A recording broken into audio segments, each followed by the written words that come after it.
샹들리에 불빛이 바닥을 3번 반사했습니다. 정수는 두 손으로 보자기를 꼭 쥐었어요.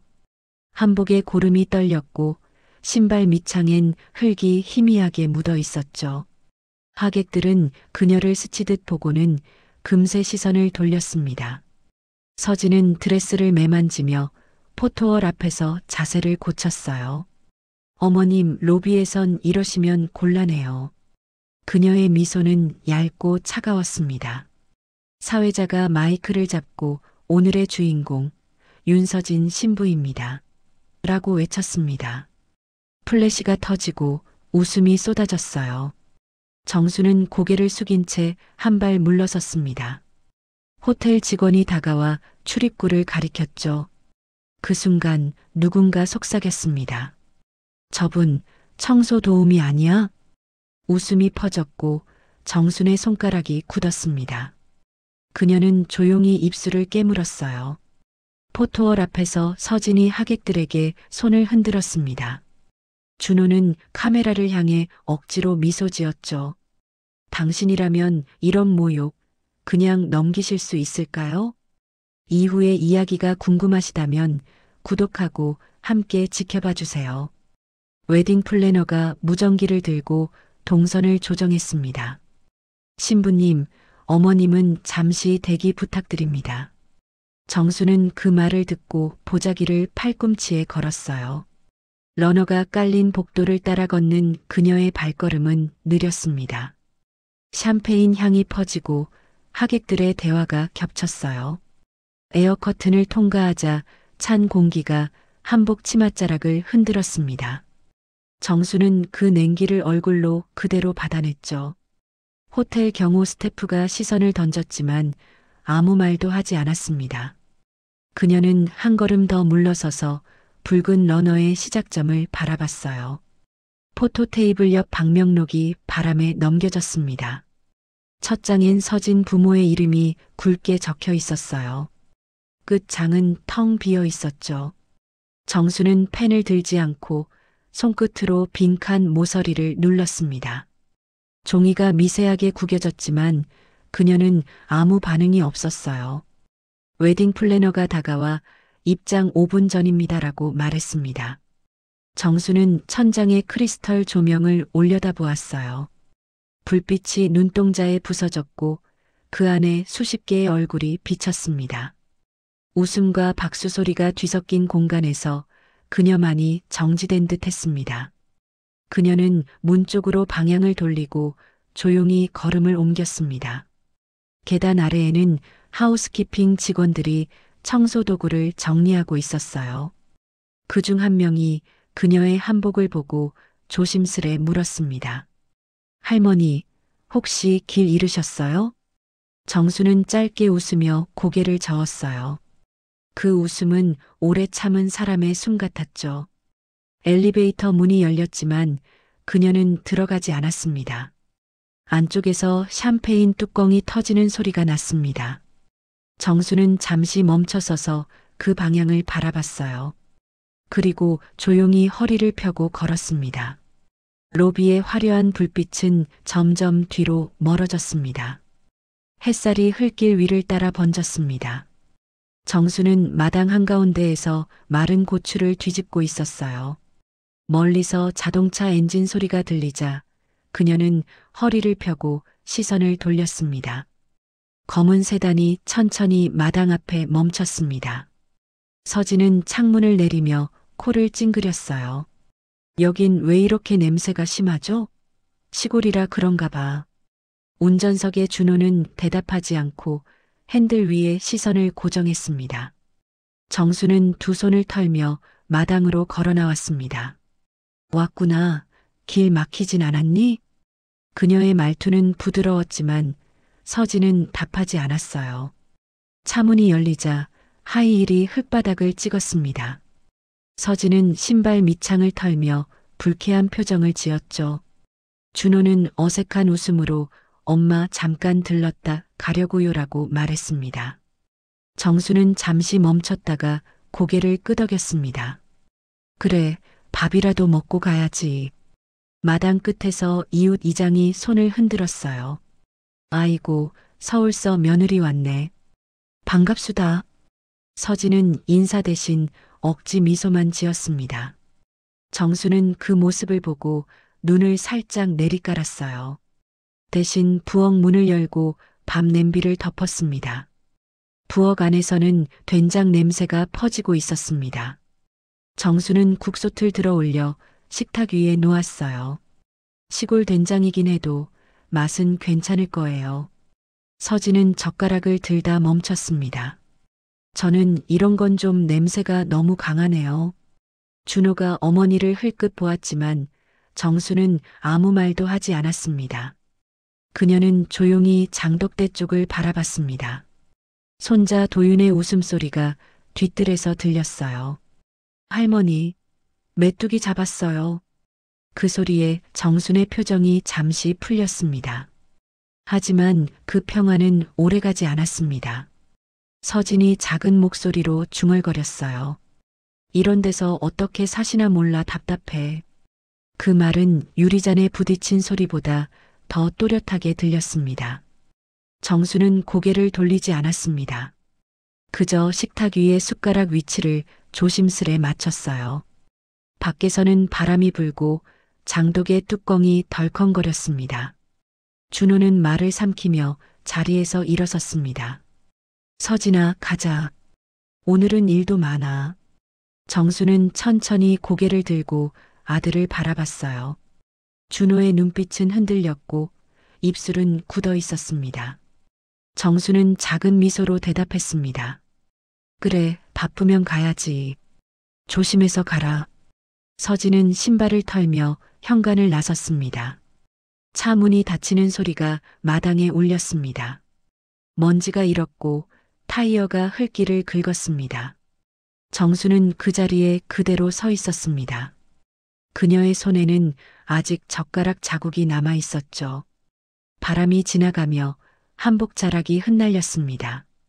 그녀는 대문이 완전히 닫힐 때까지 아무 말도 하지 않았습니다. 집안은 다시 고요해졌습니다. 도윤이 작은 발로 마루를 뛰어왔어요. 할머니, 엄마 안녕도 안 하고 갔어요. 정수는 그 말에 짧게 웃었어요.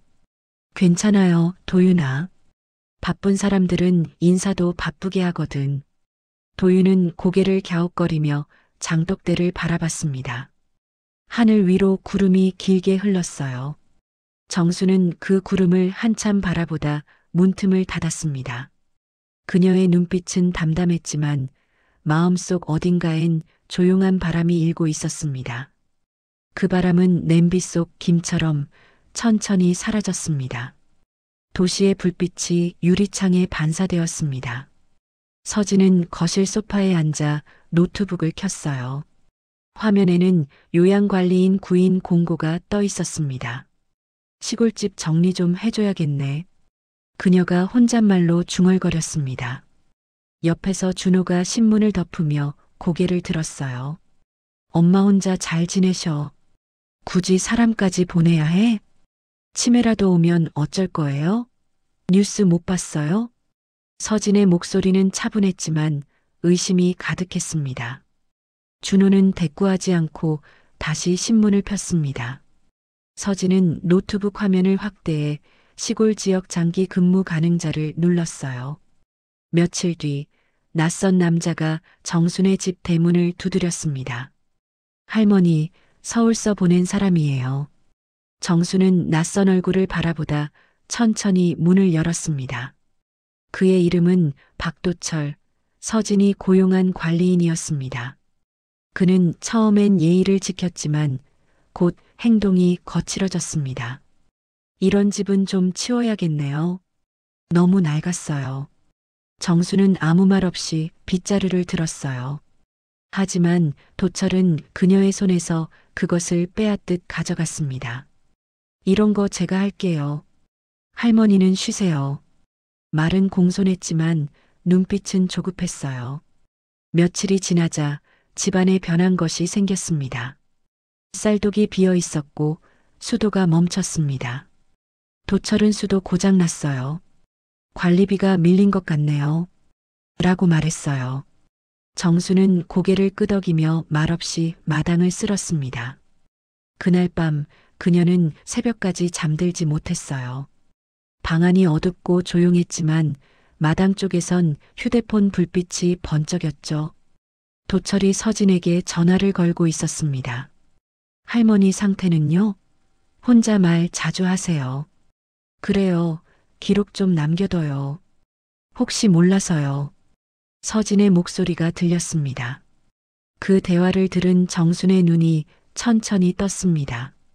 그녀는 새벽 3시에 조용히 방문을 열었습니다. 탁자 위에는 오래된 녹음기가 있었습니다. 정수는 그것에 먼지를 털고 스위치를 켰어요. 삐하는 소리와 함께 기계가 돌아갔습니다. 그녀는 녹음기를 작은 천에 싸서 식탁 밑에 고정했어요.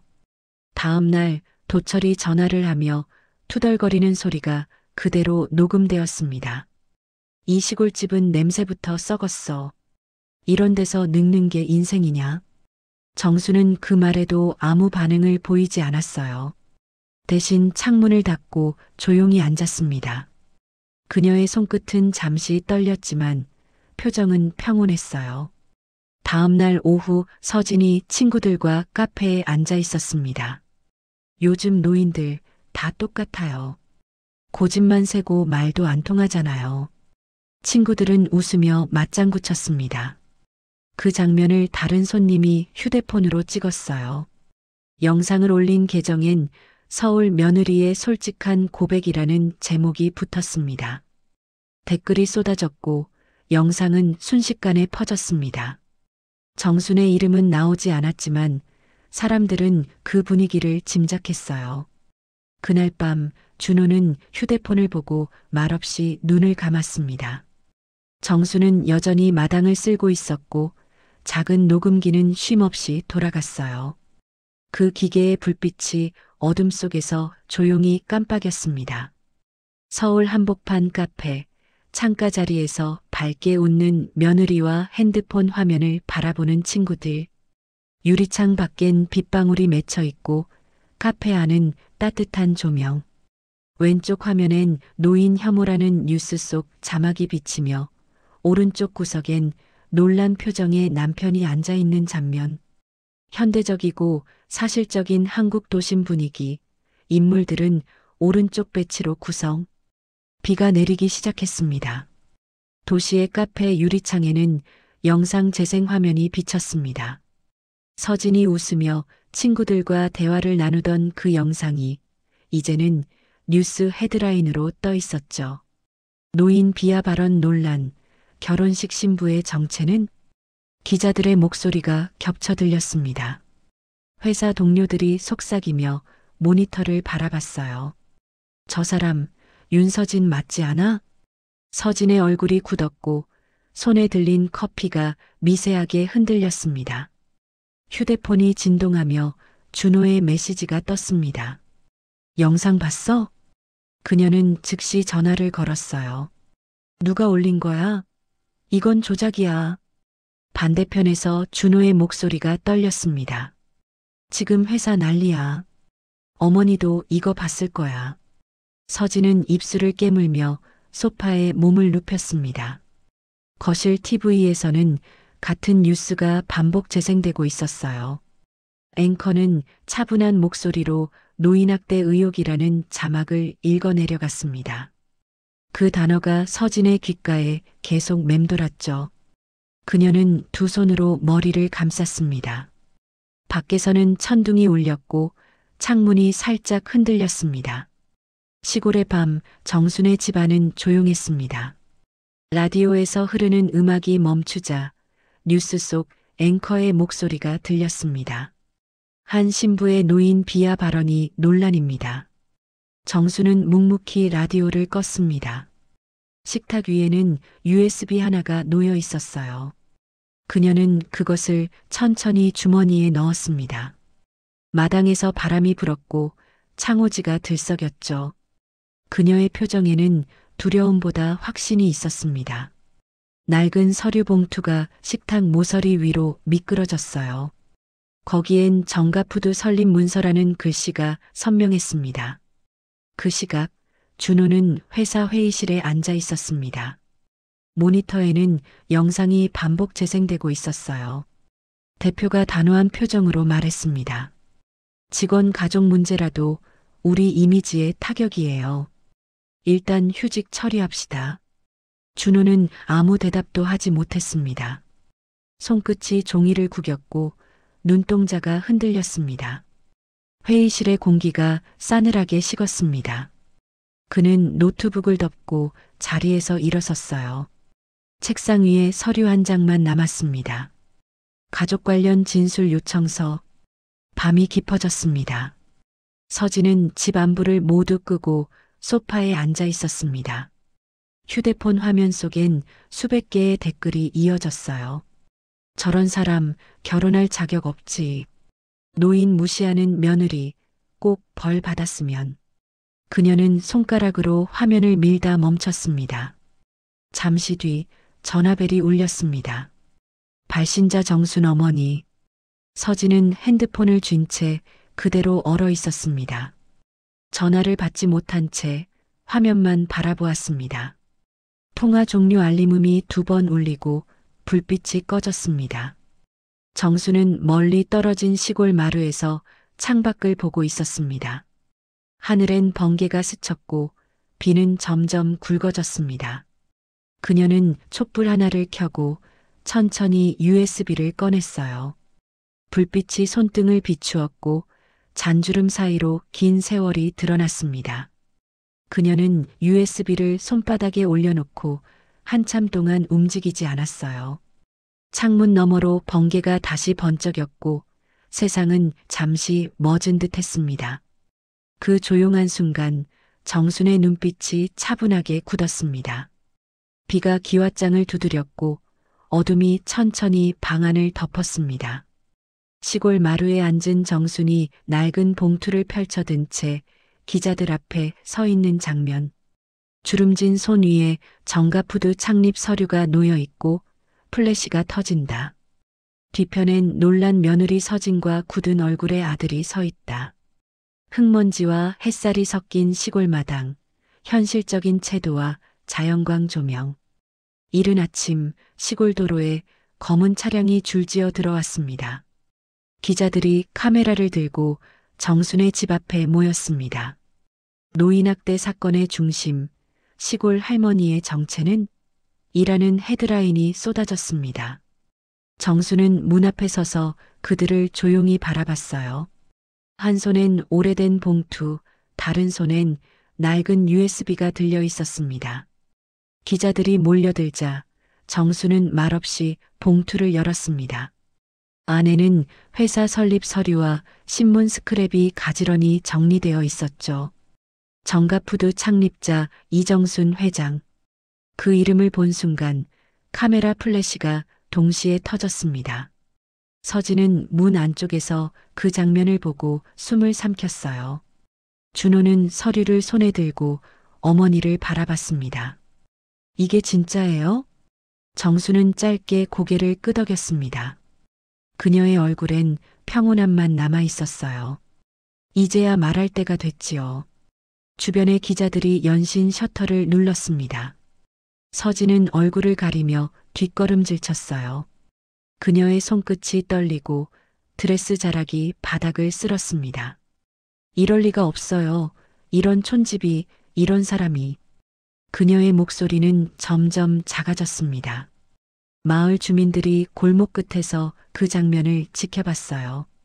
누군가는 속삭였습니다.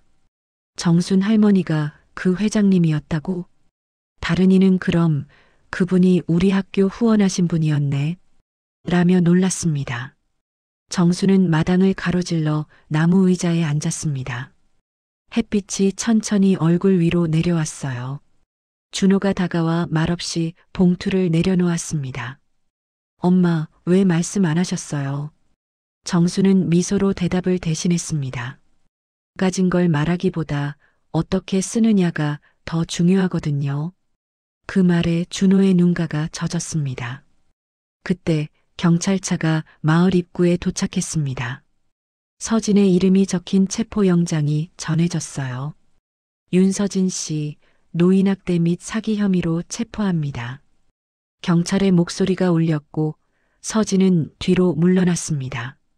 저 아니에요. 오해예요. 정수는 말없이 바라봤습니다. 그녀의 시선엔 원망도 연민도 없었어요. 서진이 연행되며 뒤돌아봤지만 정수는 움직이지 않았습니다. 마당 위의 낙엽 하나가 바람에 흔들렸습니다. 기자들의 질문이 이어졌지만 정수는 아무 대답도 하지 않았습니다. 모든 소란이 지나간 뒤 정수는 집 안으로 천천히 들어갔습니다. 테이블 위에 놓인 신문이 부드럽게 말라 있었습니다. 그녀는 창문을 열고 깊은 숨을 들이마셨습니다. 마당에서는 어린 도윤이 뛰어나왔어요. 할머니, 사람들이 왜 이렇게 많아요? 정수는 무릎을 굽혀 손자의 머리를 쓰다듬었습니다. 괜찮아요. 이제 다 지나갈 거예요. 그녀는 문을 닫고 다시 걸음을 옮겼습니다. 방 안의 햇살이 천천히 사라지고 공기만이 남았습니다. 밖에서는 여전히 플래시가 터졌지만 그 안은 조용했습니다. 법원 앞에 사람들의 발걸음이 모였습니다. 카메라 플래시가 연달아 터지고 기자들의 목소리가 엇갈렸어요. 노인학대 사건의 피고인 윤서진 씨가 출석했습니다. 법정안은 이미 사람들로 가득 차 있었습니다. 정수는 검은색 한복을 차려입고 증인석에 앉았습니다. 그녀의 손등엔 잔주름이 깊게 패여 있었고 시선은 흐트러지지 않았습니다. 서진은 피고석에서 손을 꽉 쥐고 있었습니다. 그 옆에 앉은 변호사는 서류를 뒤적이며 낮은 목소리로 속삭였어요. 끝까지 부인하셔야 합니다. 감정에 흔들리면 안 돼요. 서진은 고개를 끄덕였지만 표정은 이미 굳어 있었습니다. 재판장이 입장하자 모든 소리가 멎었습니다. 피고인, 마지막으로 하고 싶은 말이 있습니까? 서진은 마른 입술을 적시며 힘겹게 말했습니다. 저는 그런 의도 아니었어요. 그저 장모님을 걱정했을 뿐이에요. 법정 안에 앉은 방청객들이 낮게 웅성거렸습니다. 검찰 측은 녹음 파일을 재생했습니다. 스피커에서 낯익은 목소리가 흘러나왔어요. 이런 집 냄새, 노인들만 좋아하지. 서진의 얼굴이 하얗게 질렸습니다. 준호는 고개를 숙였고 정수는 눈을 감았습니다. 검찰은 관리인 박도철을 증인석에 세웠습니다. 그의 손이 떨리고 있었습니다. 제가 지시를 받았습니다. 서진 씨가 어르신을 괴롭히라 했어요. 법정안이 술렁였고 재판장이 단호히 망치를 내리쳤습니다. 정수는 천천히 눈을 떴습니다. 그녀의 시선이 잠시 서진에게 닿았지만 말은 하지 않았습니다. 서진은 고개를 숙이고 어깨를 떨었습니다. 한 줄의 눈물이 볼을 타고 떨어졌지만 아무도 위로하지 않았습니다. 기자들은 노트를 펼쳐 기록하기 시작했어요. 플래시가 다시 터지며 공기 속에 번쩍였습니다. 판사는 서류를 넘기며 천천히 말을 이었습니다. 피고인 윤서진, 징역 1년 6개월을 선고합니다. 서진의 무릎이 풀리며 자리에 주저앉았습니다. 준호는 자리에서 일어나 어머니 쪽을 바라봤어요. 정수는 그를 향해 짧게 고개를 끄덕였습니다. 그녀의 눈에는 슬픔보다 해방에 가까운 빛이 비쳤습니다. 사람은 결국 자기 말로 무너집니다. 그녀의 입에서 조용히 그 말이 흘러나왔어요. 법정의 문이 열리고 서진이 경찰에게 이끌려 나갔습니다. 그 뒷모습은 차갑고도 텅 빈 공기 속으로 사라졌습니다. 재판이 끝난 뒤 정수는 홀로 복도에 서 있었습니다. 햇살이 긴 창문 틈으로 들어와 바닥을 비췄어요.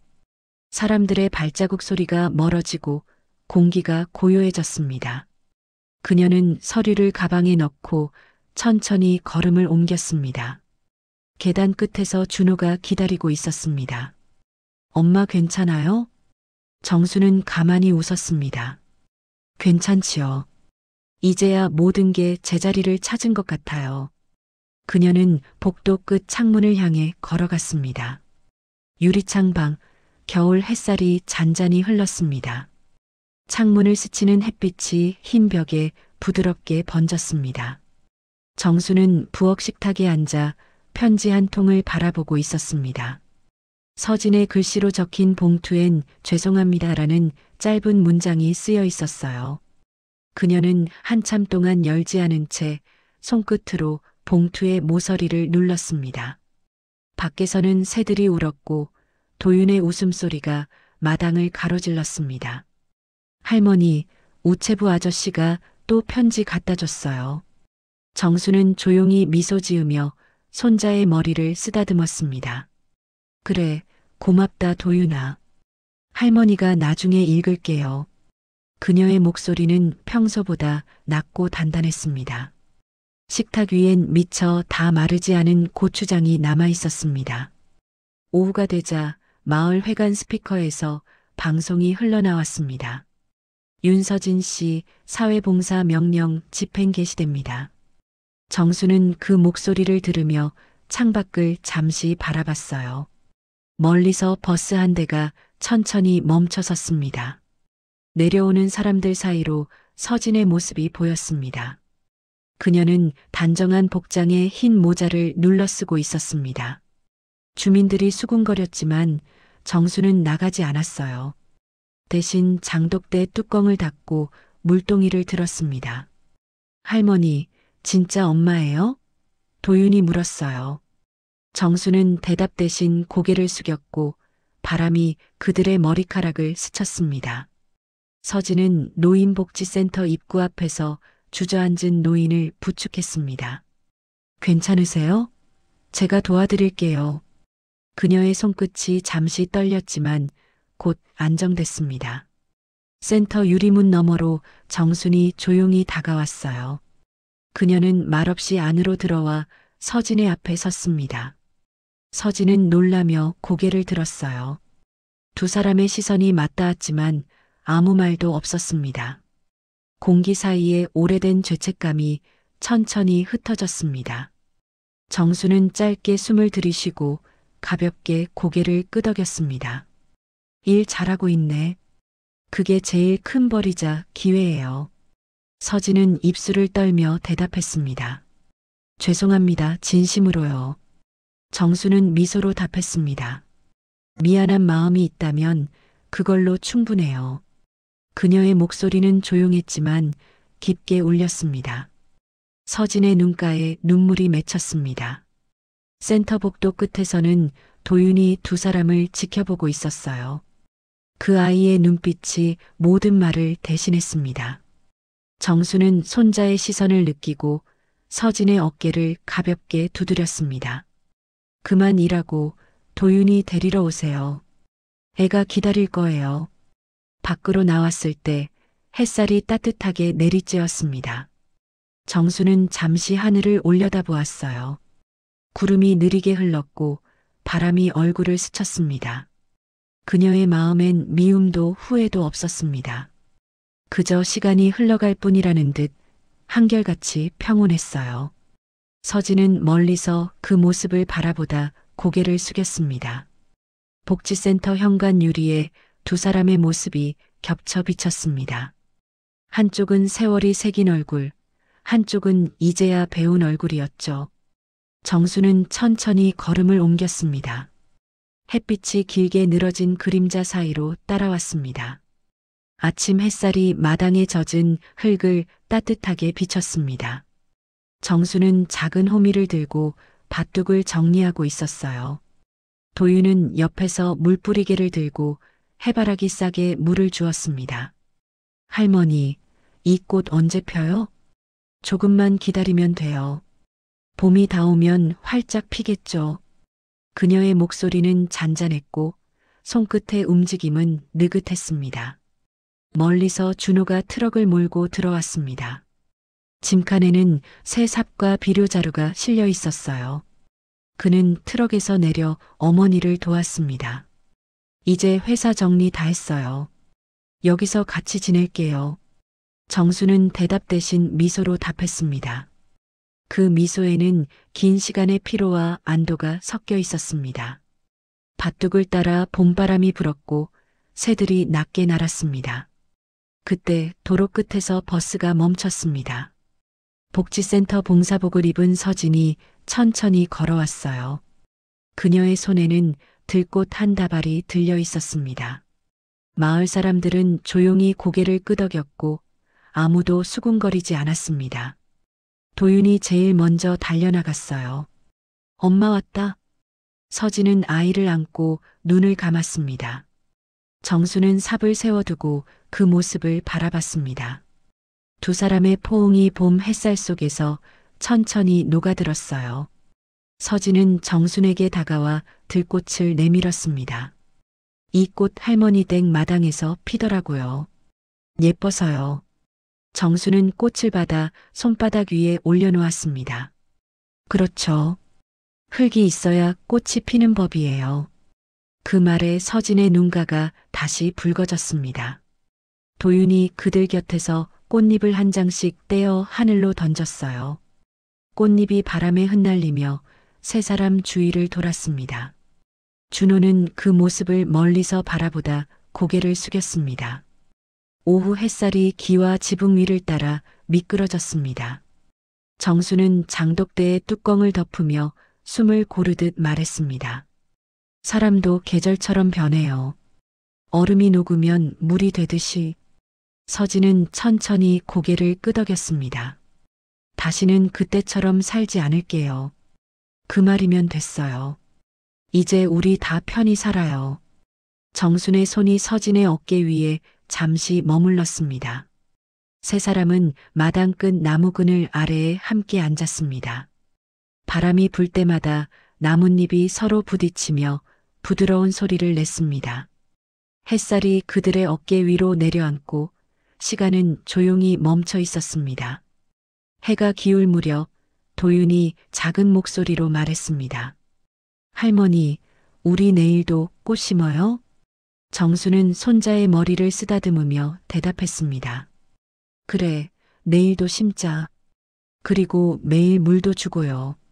그녀의 눈동자가 부드럽게 빛났습니다. 멀리서 들려오는 저녁종이 마을을 감쌌어요. 하늘은 붉게 물들고 논두렁의 물결이 반짝였습니다. 정수는 고개를 들어 그 하늘을 바라봤습니다. 입가에 잔잔한 미소가 번졌습니다. 바람이 한번 스치고 봄의 냄새가 조용히 퍼졌습니다. 그녀는 미소 지었습니다. 더는 두렵지 않았습니다. 오늘도 누군가의 인생은 조용히 흐르고 있습니다. 오늘 이야기는 어떠셨나요? 마음에 닿았다면 좋아요로 응원해 주시고 구독으로 다음 이야기도 함께 들어주세요. 항상 건강하시고 좋은 하루 보내세요. 감사합니다.